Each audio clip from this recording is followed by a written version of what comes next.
All righty. It is 1:30 p.m. on, I believe it's the 21st, Monday, the 21st of February. Welcome to everybody that has joined today's Ken Reeves Memorial Weather Briefing. Today, we are happy to welcome AccuWeather meteorologist Tyler Royce. He forecasts mainly for Europe, but he does it from here in State College, which is pretty cool. If anybody has any comments or questions, feel free to put it in the chat at any point. But now the ball's in your hands, Tyler. You can start whenever you're ready. Oh, let All me right. enable screen sharing. I'm Yep. sorry. You're fine. Thank you, Kevin. Should be good. As Kevin alluded to, wonderful outside. If I was able to come into the building, I was planning on actually parking out all the way over at the commuter lots and walking both ways, just so I can enjoy the nice weather. Because as we know, it is late winter, and that always does not play nice around here in central Pennsylvania. So I thought I'd start off with some radar imagery here. Um, we currently have a storm that's really doesn't look like a storm if you're thinking rain and snow close together, but it's a storm nevertheless over the central, that's centered over the central plains, but it's bringing snow all the way to the northern plains, upper Midwest, and you have uh, rain and thunderstorms down in parts of the southeast. But let's then switch over to satellite so we can see a little more appropriate how things are actually playing out cloud cover wise. And you can see over the last 5 hours as this loops through areas that have already seen snow, still like near the Chicagoland, north of Lansing and Grand Rapids. You can see the snow on the Finger Lakes, Buffalo from last week's late storm. And then you can see the snow over the parts of the interior Rockies, and you see the storms down in southeast. Clouds have just kind of all largely dissipated or gone away, evaporated for much of Pennsylvania and much of the Mid-Atlantic with that.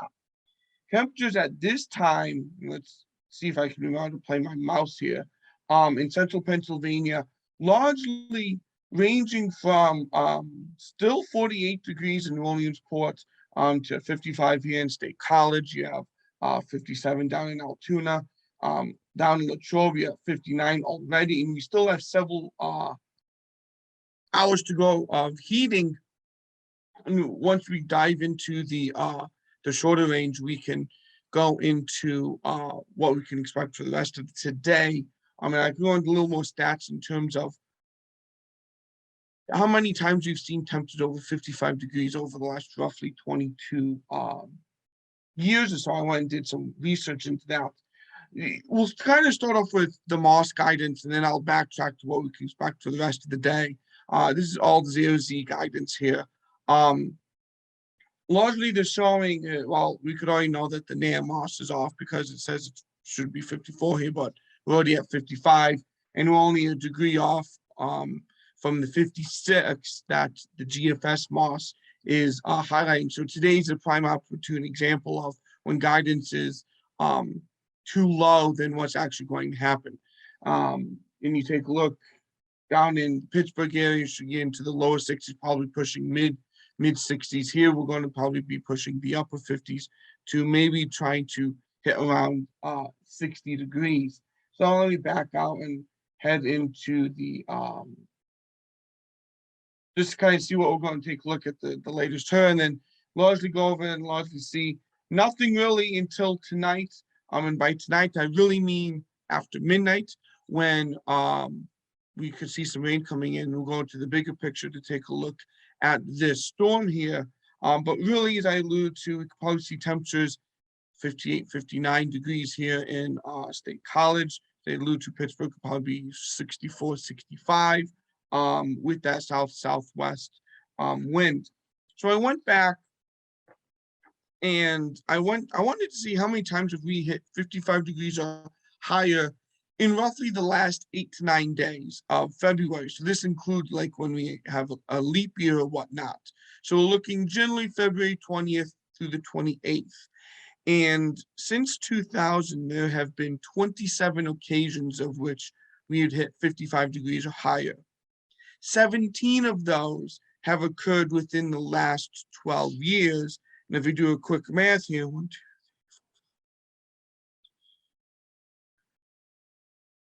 15 of those 17 have occurred within the last 6 years.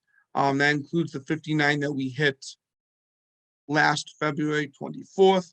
That includes being in the lower 70s. I totally forgot about that. in February 2018. That whole last 8-day stretch included 2 days of 73s, 55, 64. Back in 2017, we had multiple days when we were over 55. We had that actually started on the 18th and went to the 28th. That you had 1, 2, 3, 4, 5, 6, 7, probably close to five days over 55. So in recent times, it has become a more of occurrence than not that we have seen some 55-degree weather in late February. So let us jump into the modeling here and see what we can go over the next several days. Let me get my things all set up. So you have your GFS model on the top hand left, your GEFS model, your European on the bottom left, EPS on the bottom right. Everything except the GFS is 0Z. The GFS is the fancy 12Z guidance in. Let me zoom out. All right. So starting roughly at this time right now, you have a trough digging into the west, and then that's pushing the storm they have in the Central Plains, largely kind of to the east in terms of track, but it's going to stay away from us with the ridge that's kind of off in the Gulf of Mexico here. As you go through, notice the trough's going to continue to dig in. So the storm that's in the Central Plains isn't the only one. We have another one that's going to be coming through the west and the Rockies, much needed in terms of precipitation for parts of the southwest. Some places already about 70 to 80% snowpack for this time of the year, which is not good. Colorado River Basin is already still in a drought.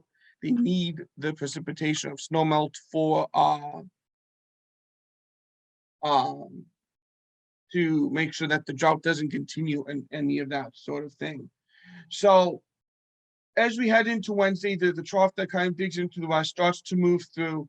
You have your ridge still kind of centered Gulf of Mexico, Florida, and this is going to become a late week storm. As it continues, this trough continues to move eastward, and it's going to try to turn, but it's going to kind of remain neutral, tilted as we head Thursday to Friday, and then it's kind of going to move through the Northeast before heading out into the Atlantic Friday into Saturday. And a lot of that is due to the ridge that is settled Gulf of Mexico over Florida into the Southwest North Atlantic in that regard. So it's kind of a theme that we've seen before. This will be the third storm that we've seen within the last 25 days, of which you're going to have a storm kind of riding along the front, or riding southwest to northeast, and you're going to have your traditional rain, ice, and snow type areas here. And that all kind of started with what I call the quote unquote famous Groundhog's Day and day after ice storm. So starting again, all the models, every time I show things, going to be GFS models on top, European on the bottom, the ensembles on the right hand side here. You have your storm that's really going to rapidly develop, that's in the Central Plains as it starts to pull eastward. It's going to lead to the rain moving in closer towards dawn tomorrow for us. And some of this rain could be on the heavier side, so kind of reminiscent of Thursday's drenching rain. Thankfully, not wind-driven. And so that's what we'll get Tuesday, and then that will come to an end Tuesday evening as the cold front kind of moves through. Again, your snow is going to remain far off to our north. You have your cold front that's going to remain stalled out across central southern plains Texas through the southeast as you go Wednesday. So as our storm in the west and the west dives through and cuts across, it's going to be able to kind of hook onto that cold front or be influenced by that cold front of where it's kind of going to come out. And then you're going to have the storm break out Wednesday, late Wednesday to Thursday. That's going to try to come up the Tennessee, Ohio Valley. So it's going to be kind of the inland runner west of the Appalachians. And then it's going to migrate across the mid-Atlantic out into the Atlantic on Friday. So Wednesday looks to be decent, but a little bit. It's not going to be as mild as today. Wednesday is going to be the interesting day of the cold air is going to take its time. So it's going to be an influence of what I like. My favorite phenomenon in weather is going to be your early day high, and then temperatures gradually dropping throughout the day type of a situation for much of the Northeast. And then the warmer weather continues on Tuesday. We're not going to be as warm as today, more or less in the lower 50s with rain in regards to that. But then once the cold air does come into place, you're going to it's going to be interesting because as the storm comes in, you're going to have your fun, what I call slop fest for much of the Northeast here. Taking a look briefly, we're going to just cut straight to the chase for the end of the week. Here's your 925 temperatures. You're going to be below zero at 925 millibars Thursday into Thursday night. The GFS is the one that will bring that zero line up. Even the European, the kind of rule at work is doesn't matter what model. So it could be the Canadian, it can be the whatever model that is out there that it has for the US forecasting. If it brings the zero line at any level into State College during a snowstorm, it is going to sleep no matter what. That's kind of a running joke, but also somewhat very true to our situation. So we're going to kind of start off as some snow, but we're going to quickly transition over as the warm air surges in from the southwest. And that zero line is going to kind of run along 80 in terms of how far it probably could go. So New York City can start off as some snow, but change over. Definitely southern New England start off as snow and then change over in regards to that as well. And then we start off the same thing, the 850 temperatures. Start off below freezing on Thursday, but as you go throughout the night, the 850s are going to rise up across much of Pennsylvania. It's probably your northern tier counties from Erie over to Scranton that is going to probably be the cutoff where that line makes it.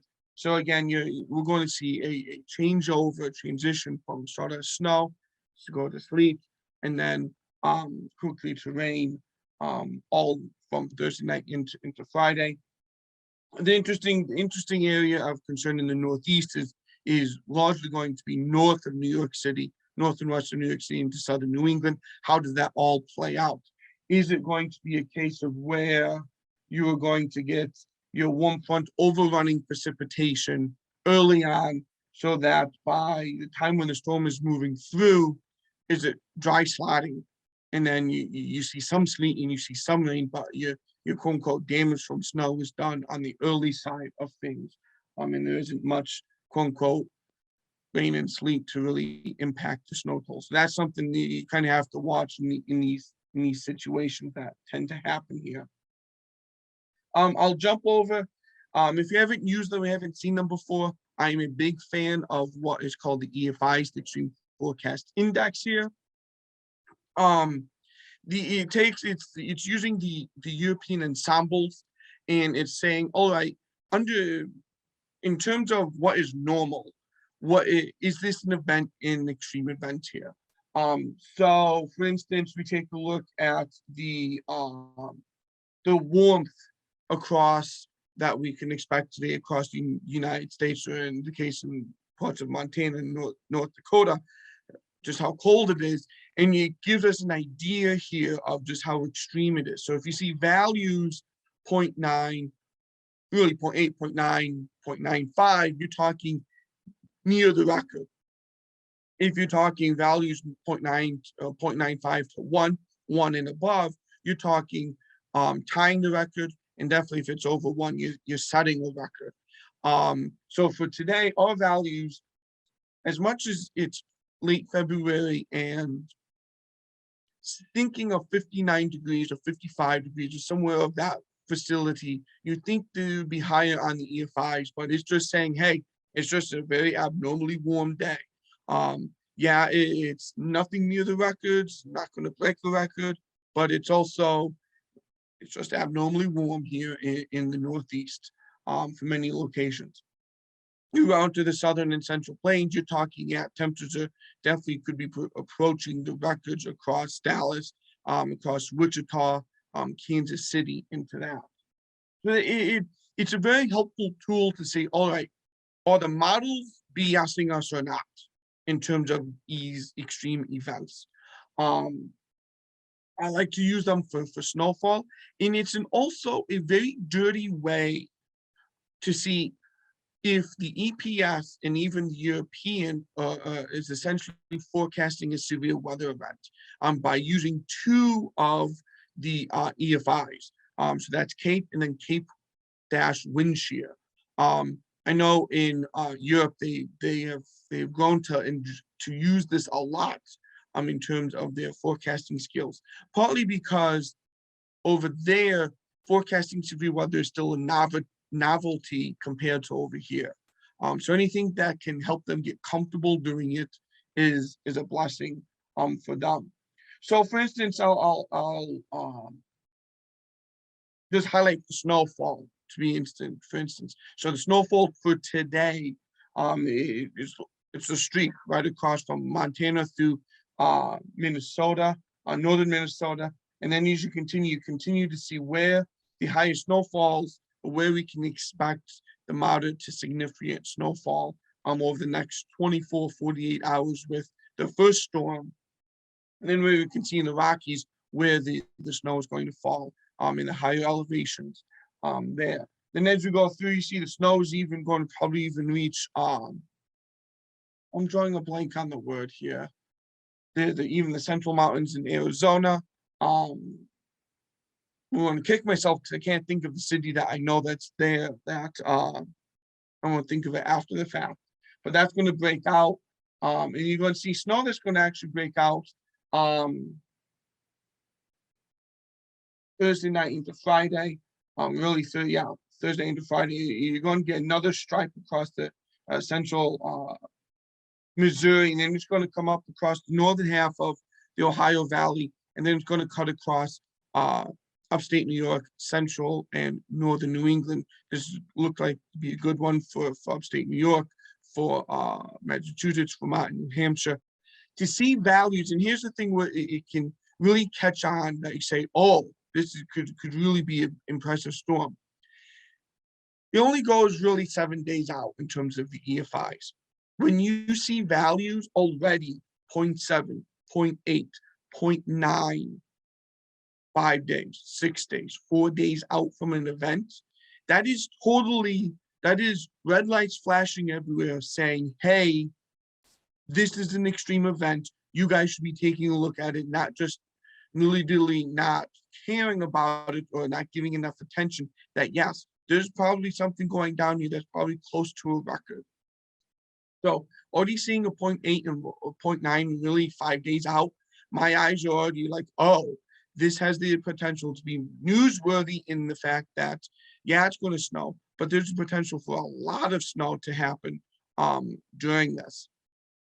So in terms, and I can reference this later, it helped really last week in terms of the wind events in Europe that was already catching on to those, along with a lot of the Met agencies over there as well, which we'll get to once we're largely done with our forecast here. And so, yeah, I've gone over the snow aspect. So really, we all kind of want to know what's the modeling spitting out in terms of snowfall here.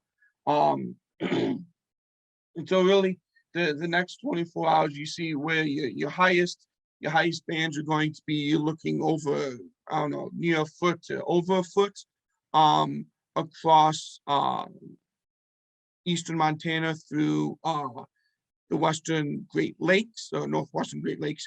There's a potential to see over 2 feet of snow off of near Duluth, and that's largely due to lake enhancements as we go through here. This is just 24-hour snowfall. And so that goes through, and you can really, Quebec City has the potential to get really walloped, another 2 feet snow event for them. As much as I like snow, good for them.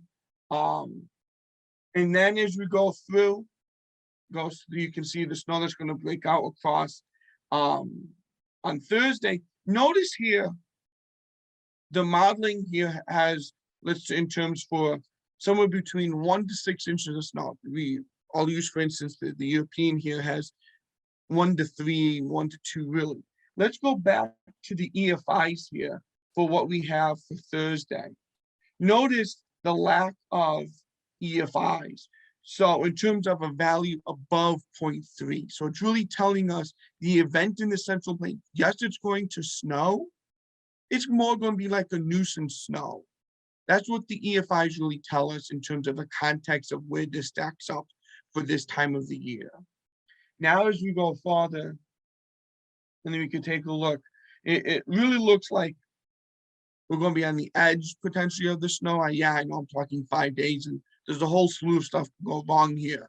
But there's a pretty good agreement that the quick transition is going to limit our snowfall here in State College. But again, you take a look, snowfall that we can expect across New England, upstate New York, you're talking a big swath of 6 to a foot. Some places probably trying to push a foot and a half. Again, all of this is matching up with your EFIs that we see for Friday. So it's telling us, okay, the models are not necessarily BSing here. Yes, there's the indication that this has potential to be pretty impactful in regards to that. So with that said, I will take any questions for the local forecast, and in the upcoming the kind of the dual crisscrossing winter storms, before we dive into some very fun stuff that happened in Europe that made some headlines, or I should say one storm of the 3 made headlines. Yeah, so the chat's open again. If you guys didn't see my message, it was off for a bit for obvious reasons. But it's open again for anybody that has any questions about the forecast. I think it's a pretty interesting forecast period. There's a lot going on, and it obviously starts off with the very nice day today. So.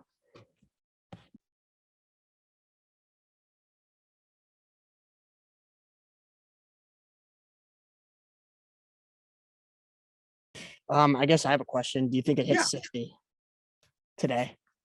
That's a good question. Let's put it this way. I will not put it out of the realm, though I still probably think we probably hit like a 59 type of a situation. I can't not say it's happened before, and given the setup, it's in the running, though I say it's probably less than 50% happening. Yeah, outside chance. I hope it happens. I'm selfish. I know many of us who, not me necessarily, but I know many people who are sick of winter already. Like, you know what? Big storms have happened. I've had enough. Let's go on. Let's bring on the 60. So yeah, I know there's many people rooting for the 60-degree weather for today. I actually, I have a friend here, Brian. Hi, Everybody I'm knows Brian. I have a Brian. question. Yeah. For tomorrow's event, where do you think the greatest risk of flooding in Pennsylvania or surrounding area would be? That's a very good question. So the ground's already saturated. We've from a deluge from last Thursday. It's already plus that anywhere that had snow is all essentially melted. So again, you've had the recent rain from last Thursday. You've melted the snow. So the ground is super saturated. So I would say your chances to where there could be, I'm not going to call the major river flooding of that, but your best chances to see smaller streams definitely raise rise up towards their banks. I would say it's probably the Laurels and places here north of us. Anywhere that if we go back to the satellites, you're talking, I'd say anywhere that we have snow, and that even goes up into upstate New York where we have chance for where they have a much bigger snowpack that the whatchamacallit. That's I would say is probably our biggest chance for to see any quote unquote flooding is probably the Laurels here on north, anywhere that has had a snowpack. Was it last Thursday evening, late afternoon? Just in a couple of hours, they already had to put out things on top, not top trees, on Fox Hollow over by I-99 because of there was so much water from the rain and from the melting snow that it was flooding Fox Hollow. Now, granted, that floods on the easier side, but I wasn't expecting that. Do I expect that thing to happen again? Not necessarily, but ground's already saturated. Water has to go somewhere. So again, I largely say probably Laurels here on north. Thank you. You're welcome. And if you have any other questions for the local, you can put them in the chat. I'm just going to move on to the next fun games. We'll go over. I'll start here. So last week from I would say last Wednesday to today, it's actually still kind of going on. We're finishing up a 6-day period of which there were 3 significantly named storms that impacted a corridor from Ireland, United Kingdom, southern Norway, southern Sweden, Finland, Baltic states, Belarus, Poland, Germany, the Low Countries. 3 storms over the course of a 6-day period. The caveat is that the Germans will always name a storm. So for that name is not always used elsewhere in terms in Western Europe or even Northern Europe. And so when either Western Europe or Northern Europe puts a name to a storm, things are going down is probably the best way to put it, that they feel confident to do that. To be honest, this was well forecast days in advance. You're talking about Storm Dudley that happened on Wednesday. It was really a Wednesday to Friday event that traversed eastward, tracked across Scotland, and then went straight eastward, all through the Baltic states into Russia. Then you had the big one that everyone really knows about. I'm going to butcher the name, even though I just learned how to pronounce it. Eunice. That one took a different track. That one kind of developed, and we can watch it develop on this water vapor satellite here. Here's the storm. It wasn't your typical storm that came across out of North America and then went east across the North Atlantic. It actually, I couldn't put naturally developed in the eastern North Atlantic, and then because of it was on the right and exit of the actually the right entrance of the jet stream, it was allowed to rapidly develop. And that took a more southwest and then hooked eastward track. So it came across from the southwest across Ireland, northern England, and then went eastward. And then finally, that was Friday into Saturday. And then finally, we have Storm Franklin. This one was it's kind of it's what we see happen in the East Coast. You have a storm that dove from the south, from northwest, southeast. That's actually ended up in northern Germany today. But then along the triple point, another storm developed and Franklin got absorbed. So that storm is out here in the Baltic Sea, southern Sweden.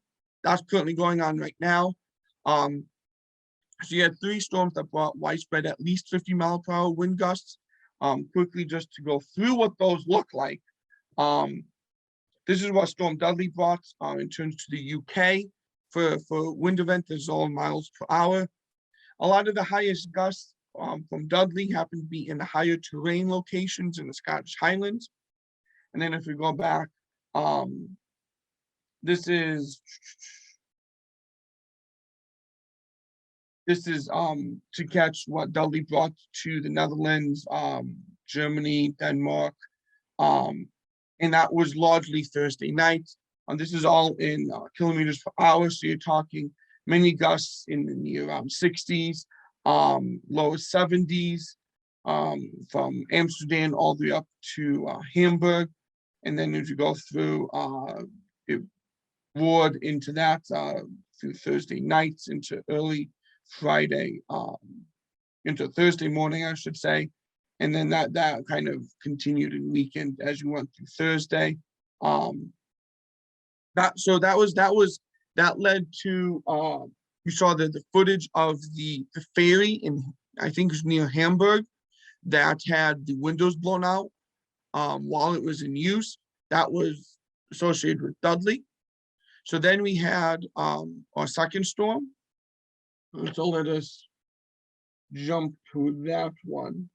That's the one that got everyone all up in an, I won't say uproar, but got people talking because all the highest wind gusts were directed Wales, Midlands, right here, and then southern England. That's your highly densely populated area in terms of Northwest Europe. Having highest wind gusts in Scotland, Northern Ireland, Northern England, okay, whoop-de-doo in terms of that, because it's not densely populated. That's kind of, you hear people talk about that, but to me, high wind gusts. But this caught people's attention. That led to the first red warning issued by the Met Office this year. I think they issued 2 of them. Highest wind gusts along the southwest coast, and then you had Isle of Wight. There's the most western point of Isle of Wight. It's a place called Needles. That's where you saw that the highest wind gust ever recorded. They haven't gone through the data history to say data quality control it, but right now that's the new record of 122 miles per hour. So that's an extreme windstorm right there.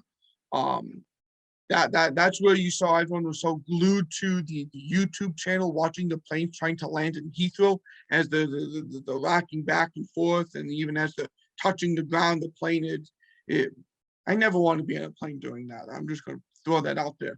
But that storm roared, just didn't impact England as well. We'll go back to here and we'll jump to 18th. You saw the gusts late morning, largely be across northern France. Then you went into the afternoon, evening time periods. That's where gusts towards 70, 75, even 80 across the Netherlands. And then that continued. You saw the highest gust towards 100 miles per hour off the coast of northwest Germany. We can actually zoom in here.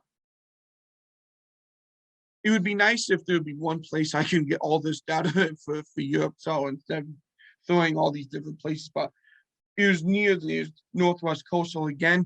It was bringing coastal flooding to the Hamburg because of that. So you across southern much of the United Kingdom, Ireland, Shorty range, you had 2 wind events, and then now you have a third one that's going to be coming Sunday. What's interesting about this second storm is that it also brought snow and sleet to parts of Northwest Ireland, Northern Ireland, Northern England, and Southern Scotland, even places that typically don't see snow, along with blizzard conditions in regards to that.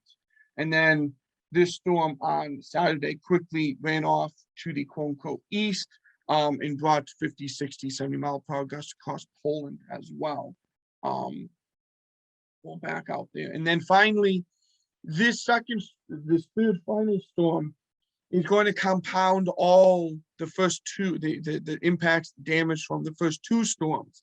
Largely because you have all the damage that's happened from the second storm in southern England, Midlands, Wales, that transpired across northern Germany, in the Netherlands.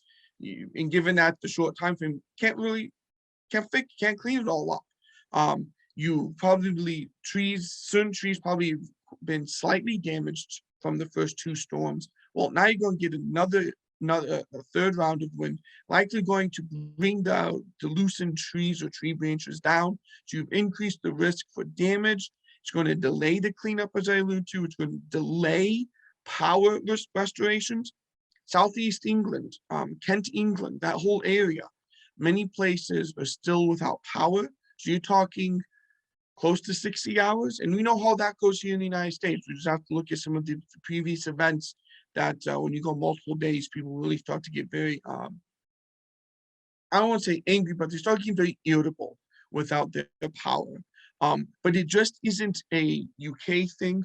And again, Netherlands, northern Germany into northern Poland, all were dealing with this. And this is where I will go on my rant, if you want to say, that the goal of naming storms in Western and Northern Europe is to talk about impacts. They named the first 2 windstorms, the Met Office, on Monday. That's unheard of. That's never been done before. 5 days in advance, they named the Friday storm. Never done before. Beautiful, excellent. People were aware. The third storm, that was well forecasted as of Saturday. That was well forecasted even as of Friday. I was in the office Wednesday when a coworker brought this up to me, and she worked on getting the product out. A recent grad that any professors remember, Alyssa Smithmeyer, she's helped me with these storms. She said, hey, check on the Sunday one. Should we issue something? I said, yes. So this wasn't something, a sneaky thing. But yet they didn't name it until the wind started happening Sunday morning. How are people supposed to be weather aware or kind of know what to do in terms of, oh, there's another storm coming up? What precautions can they take? So they had 2 great success stories in naming, and then they flopped on the last one. And then if you take a look at the weather sphere, Twitter sphere, for the weather across the UK this morning, they're all saying, some places are saying that Francis was worse than the first 2, but that's all relative to where you live and where the highest gusts were. Highest gusts were never the same in all 3 locations. Again, I will take any questions regarding anything that happened in Europe recently or the local forecast.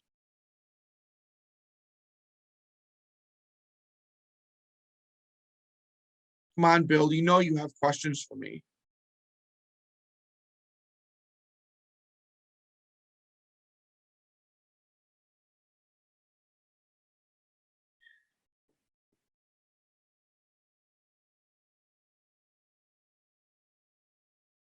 Yeah, so if anybody has questions, throw them in. Otherwise, I think everybody's probably going to want to get Get outside. outside. Yeah, enjoy that's what I'm this. doing right after this. Yeah, I can't believe how nice it is, and yeah, exactly, Bill.